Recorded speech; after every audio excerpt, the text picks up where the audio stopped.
정확한 정보를 전달하는 블록체인 인사이트 채널 블록체인 위드어스 아나운서 박윤미입니다.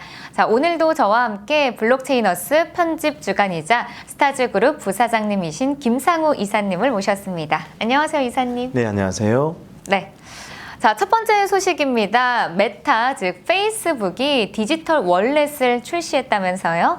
네, 페이스북은 지난 10월 28일 회사명을 메타로 바꾸고 자사의 여러 사업을 통한 본격적인 메타버스 구축 계획의 일환으로 이루었는데요.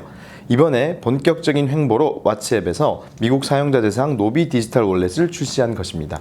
올해 말 사임 예정인 데이빗 마커스 메타 부사장은 12월 9일 트위터를 통해 오늘 노비 디지털 월렛이 왓츠앱에서 출시된다며 개인적으로 이는 최고의 팀에 보내는 가장 큰 작별 선물이라고 전했습니다.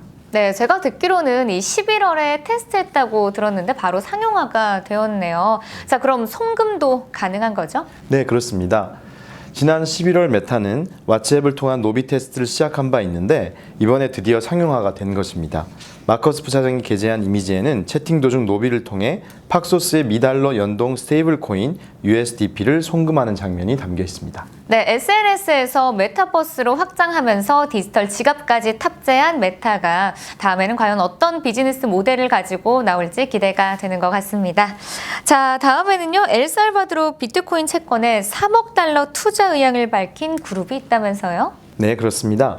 블록스트림 CSO 샘슨 모우는 현재까지 투자자들이 엘살바도르 비트코인 채권에 3억 달러 투자 의향을 밝혀왔다고 전했습니다. 비트코인 채권이 공식 출시 몇 주 전에 이미 조달 목표액의 30%를 달성했다는 것을 의미하는 것입니다. 네, 이제 70%, 7억 달러가 남았네요. 이 10억 달러 비트코인 채권은 언제 발행될 예정인가요? 네, 엘살바도르의 비트코인 채권은 내년 1월에서 3월쯤 발행될 예정입니다.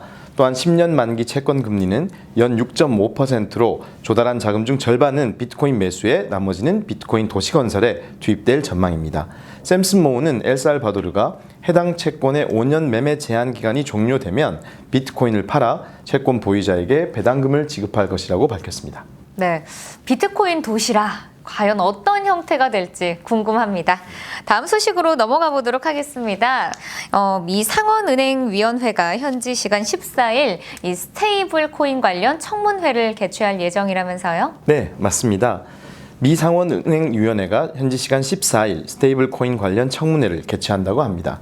비트퓨리, 서클, 코인베이스, FTX, 팍소스, 스텔라 등 업계 관계자들이 참석해서 스테이블 코인 및 리스크 해소, 소비자 보호 개선, 불법 활동 방지 등에 대해 논의할 예정이라고 밝혔습니다. 네, 청문회에서 미 하원 의원은 스테이블 코인을 규제하는 것은 미국 경쟁력을 약화시키는 것이라고 말했다면서요? 네, 그렇습니다. 지난 11월 미국 재무부 주도 대통령 금융실장 실무그룹이 내놓은 스테이블 코인 보고서와 관련해 친암호화폐 성향의 톰 에머 미 하원 의원은 체이널리시스 주최 행사에서 스테이블 코인 규제는 미국 경쟁력을 죽일 것이다 라고 말했습니다. 그는 모든 스테이블 코인 발행자가 은행처럼 규제되어야 한다는 의견에 회의적이라며 대부분 의원들은 스테이블 코인을 잘 이해하지 못하기 때문에 법안을 신속하게 처리하는 것이 재앙을 불러일으킬 수도 있다고 지적했습니다. 네, 스테이블 코인 발행자를 은행과 같이 규제하자는 새로운 법률을 제정해야 한다는 내용도 담겨 있다면서요? 네, 그렇습니다. 톰 에머 미 하원 의원은 증권거래위원회 등 상품선물거래위원회 등 간에 암호화폐 규제 담당 기관을 설정하는 게 규제 완화에 도움이 될 것이라고 덧붙였는데요. PwC의 스테이블 코인 보고서에는 의회가 스테이블 코인 발행자를 은행과 같이 규제하는 새로운 법률을 제정해야 한다는 내용이 담겨져 있다고 밝혔습니다. 네, 스테이블 코인 규제에 대해 대부분의 의원들은 이 스테이블 코인을 잘 이해하지 못하기 때문에 법안을 신속 처리하는 것이 재앙을 불러올 수 있다고 말했는데요. 아무쪼록 잘 해결되길 바랍니다. 자, 다음은 비트코인 가격입니다. 지난 주말 암호화폐 대폭락 여파는 현재에도 계속되고 있는데요. 이 3일 오후 7시 기준으로 말씀드립니다. 비트코인은 2.02% 상승한 57,250달러를 기록하면서 비교적 이 순항을 이어가고 있지만 4일 오전 7시서부터는 5.88% 급락한 이 53,546달러에 거래되더니 당일 오후 3시에는 24시간 전보다 20% 이상 폭락한 45,000달러대까지 떨어졌습니다. 자, 현재 비트코인이 이 5만 달러 아래로 내려왔는데요. 비트코인이 이렇게 갑작스럽게 폭락장을 맞은 이유는 무엇일까요? 네, 그러게 말입니다. 이유에 대해서는 여러 가지 이야기가 나오고 있는데요. 그중에서는 자본시장의 버블이 매우 심각하다는 찰리 먼거 버크셔 해서웨이 부회장의 발언이 영향을 줬다는 분석부터 중국 2위 부동산 업체 헝다의 디폴트 선언, 미국 증권거래위원회의 비트코인 현물 ETF 반려 등 여러 악재가 배경이 됐다는 분석들입니다. 게다가 주목해야 할 사실은 이런 트리거에 시장이 너무 크게 동요해야 했다는 것입니다. 네, 너무 마음이 아파요. 네, 그렇습니다. 저도 앱을 키면은 다 파란색밖에 안 나와서 맞습니다. 참 마음이 아픈데 여러 가지 이런 이슈들이 있었기 때문에 네. 이렇게 폭락장이 좀 이어진 것 같습니다. 자, 지난 1년 동안 이 폭발적으로 성장하긴 했어도 내내 오르기만 한 건 또 아니었잖아요. 네, 그렇습니다. 지난 1년을 돌아보면 암호화폐 시장은 폭발적으로 성장했는데요. 비트코인은 지난 11월 초 6만 8천 달러까지 올라 역대 최고가를 새로 썼습니다. 지난해 12월 초 2만 달러를 밑돌던 것과 비교하면 무려 240%나 폭등한 것입니다. 그렇지만 지난 7월만 해도 2만 9천 달러까지 떨어졌었습니다. 네. 당시 테슬라의 비트코인 결제 번복, 중국 정부의 암호화폐 산업 제재, 미국 연방준비제도 이사회의 조기 긴축 가능성 등의 악재가 쏟아지면서 하락장을 부추기기도 했습니다. 네, 말씀하신 것처럼 아직 지난 7월에 기록한 올해 최저가에 비해서는 여전히 60% 이상 높은 수준을 유지하고 있긴 한데요. 자, 시장의 분위기는 또 만만치 않죠? 네, 그렇습니다. 연임이 확정된 제롬 파월 의장은 본격적으로 매파적 성향을 드러내면서 긴축 카드를 드는 판국인데요. 파월 의장은 현지 시각으로 지난 1일 인플레이션과 관련해 일시적이라는 단어를 사용하지 않겠다라며 오는 14일에서 15일로 예정된 연방공개시장위원회 회의에서 테이퍼링을 몇 달 일찍 끝내는 게 적절한지 논의해야 할 것 같다고 말했습니다. 테이퍼링 조기 종료 논의는 통화 긴축의 고비를 당겨 인플레이션 급등세를 억제하려는 그런 정책의 일환으로 추측됩니다. 네, 그렇다면 이 목표 기한은 언제까지인가요? 네, 연준은 내년 중순까지를 목표로 지난 11월부터 자산 매입 규모를 월 150억 달러씩 줄이는 테이퍼링을 시작했는데요.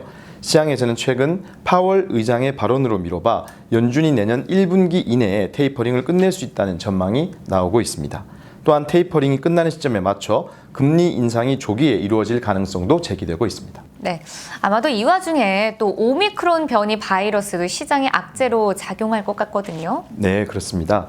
최근 미국 정부가 인플레이션과 경제 회복을 근거로 긴축 정책을 추진하고 있는 가운데 오미크론 변이 바이러스가 등장해 경제 불확실성이 높아진 것도 투자자들에게 불안 요인으로 작용하고 있는 것 같습니다.